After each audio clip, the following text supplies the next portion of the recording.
And there's a convention going on, and a lot of things are happening as the AFCA convention taking place in Charlotte. A lot of news there, and a lot of conversation about the portal, and that's going to be one of our opening conversations. As we have a in-studio guest, we don't have coaches drop by very often, but Clark Lea is here. And Coach, congratulations on a pretty amazing season.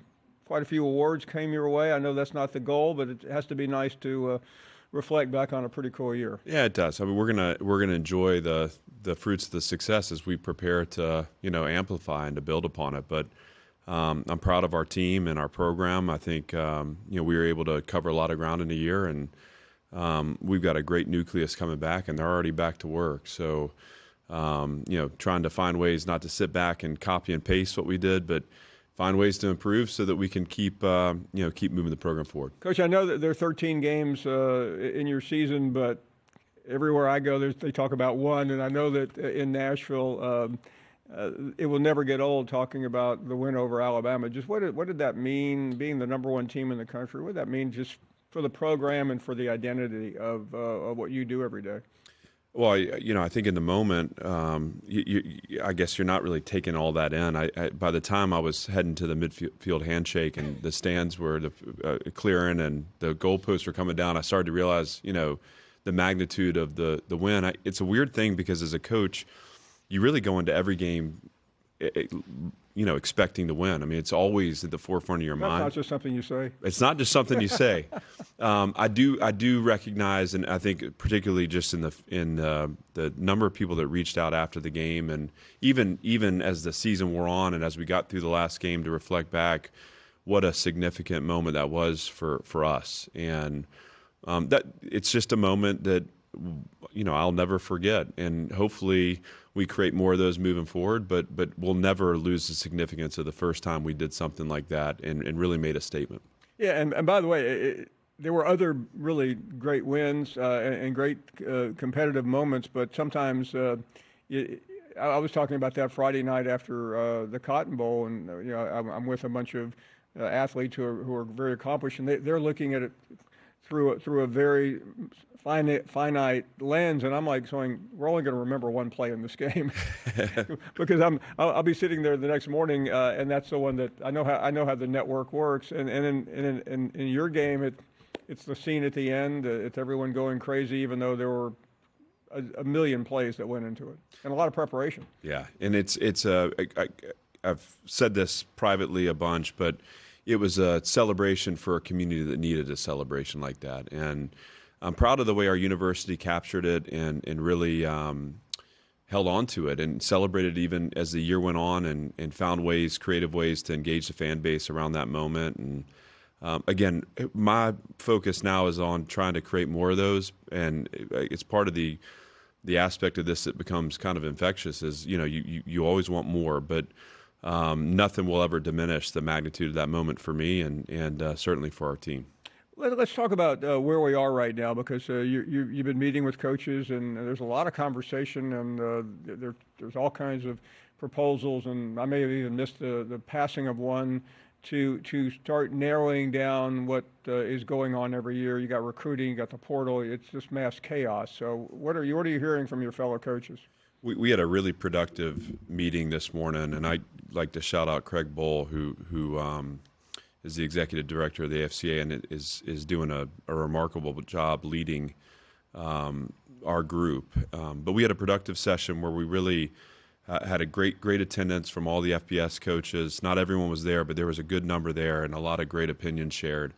And we're all fighting for our game. I think we recognize the opportunity we have right now, which is awesome, but also some of the aspects of what we're going through right now that aren't sustainable and certainly create challenges, not just for the programs, but also for the athletes. And so trying to find a path through that supports our athletes the right way, that insulates them from certain things that are kind of becoming a part of our process, unfortunately, but also gives them the opportunities that NIL has given them, opened up the doors to earn money. And obviously now, with the House case, the opportunity for that to happen through collective through the revenue share I think is a great thing that we celebrate. We just have to find the right pathway and put the boundaries in place to make sure it remains healthy and our game can thrive.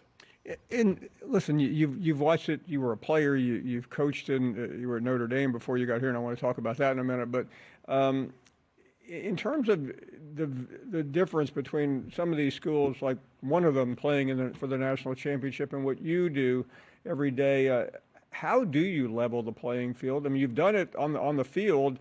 How do you do it off the field to help enable you on the field? Specifically with just the hurdles that we clear at Vanderbilt, is that kind of the Exactly. Yeah. It's interesting. I think Vanderbilt University, 5 years ago would have had a different, it would have been a different battle, so to speak. I think I've been really proud of the way our university's evolved. I think Chancellor Diermeyer understands, and the university leadership understands what college athletics is becoming. Obviously, Candace Lee's a big part in that too, and communicating that. But without their support, obviously, this is a moment where we could certainly fall way behind. With their support, we've been able to now take some ground back between us and our peers.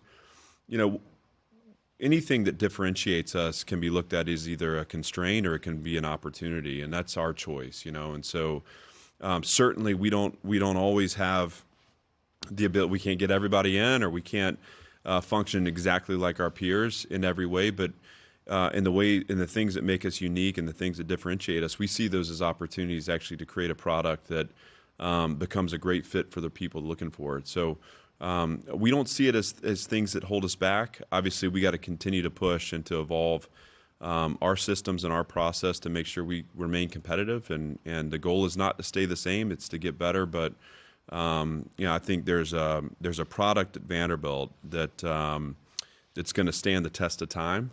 As long as we're committed to evolving in subtle ways that give us the opportunity to use the transfer portal, give us the opportunity to engage in revenue share, those things that make us unique, I think, are going to give us staying power.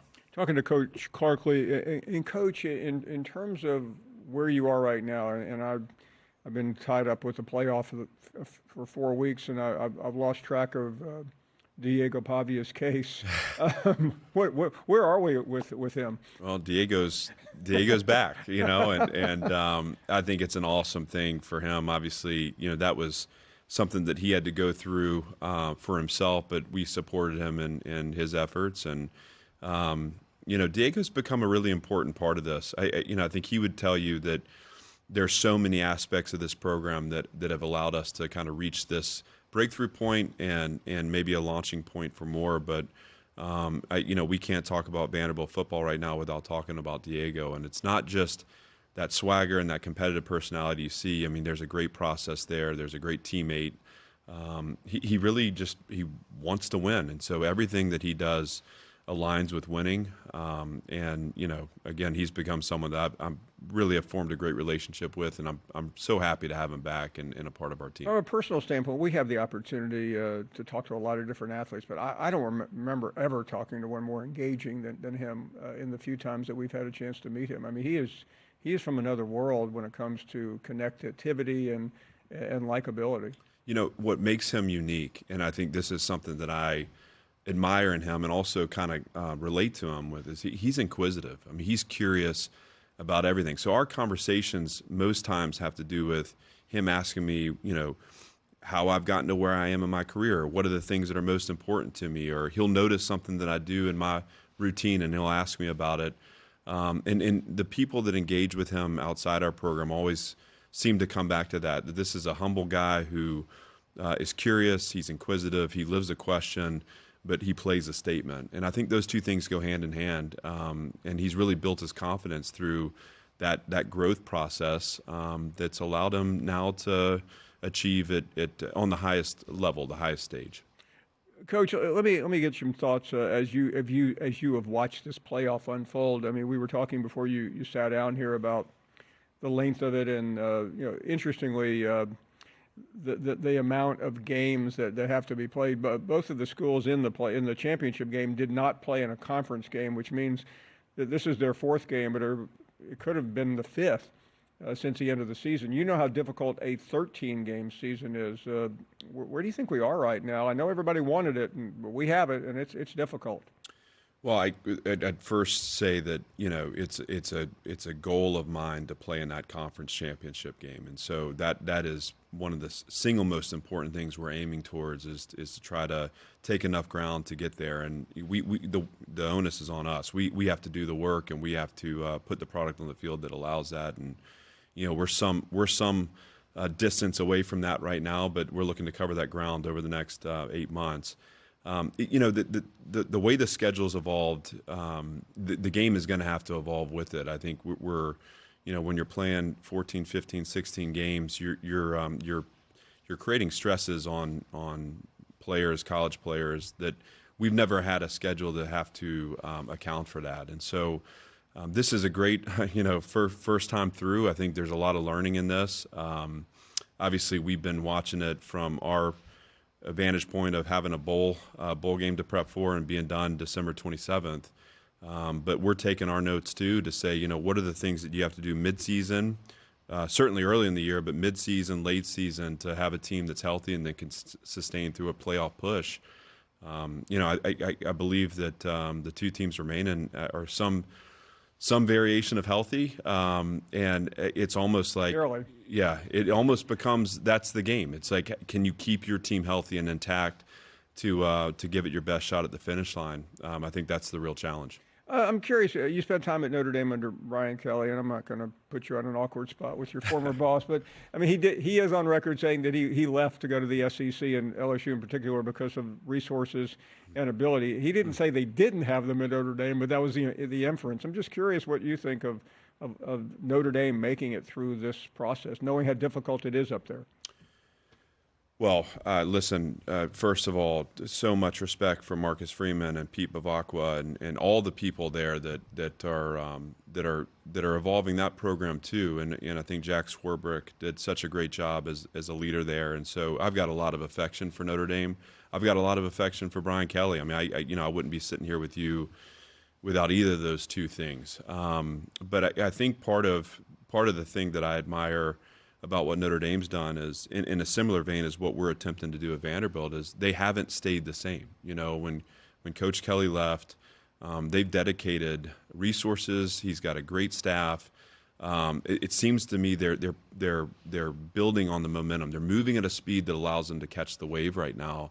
And Marcus has done a great job of aligning a team on a mission. And I got a ton of respect for what they've done, and I think to not recognize some of that change that's occurred in the last few years is to not really appreciate the full story. I mean, Notre Dame's evolving, and that's what's allowing them to play this last game, and I know Coach will have them in a great position to compete. Finally, before you head back, just some thoughts on the off season for Vanderbilt and you. And I mean, you can sit around and watch the video of the important wins, both obviously in Nashville. You won on the road at Auburn and other places, but how do you capitalize at this moment in time and build something where when you start winning, the world doesn't seem to stop as much because you've done it before? Well, that is the question, that is the challenge, and I think that's a part of the process right now. One of the things I start with is, you look at where we were a year ago, and if I were sitting with you a year ago, kind of what I'd be thinking about. Obviously, I was building out a staff. I was trying to set a course and retain the right parts of the roster and add to the roster elements that would help us to be competitive. Well, we're in a way different position right now.